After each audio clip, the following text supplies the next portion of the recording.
Mohammed Jamjoom in Doha, and these are the top stories on Al Jazeera. Israel's largest assault in decades in the occupied West Bank has entered a second day.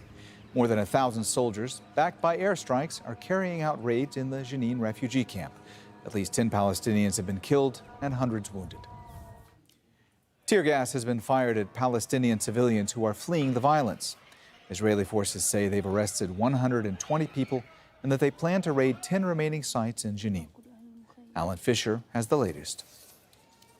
Well, if you look behind me, it looks like a very tranquil day, but I can tell you it is not, and it hasn't been a tranquil night either.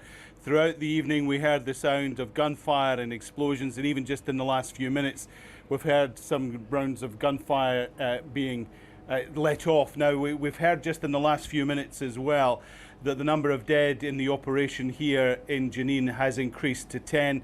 One more person dying just in the last hour or so.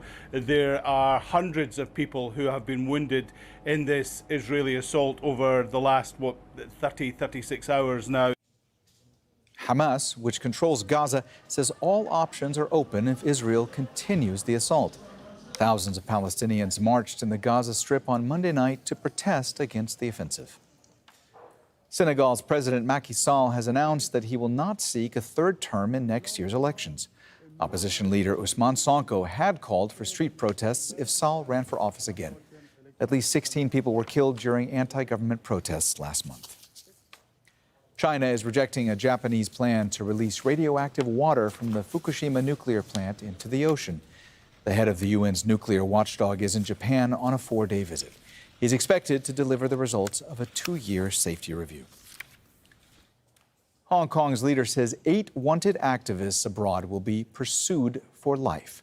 John Lee dismissed international criticism for the arrest warrants issued on Monday. Police are offering rewards of $120,000 for information. 4 people have been shot dead in the U.S. city of Philadelphia. The suspect, who's now in custody, was wearing a bulletproof vest and carried a rifle and a handgun. There have been at least 339 mass shootings in the U.S. so far this year.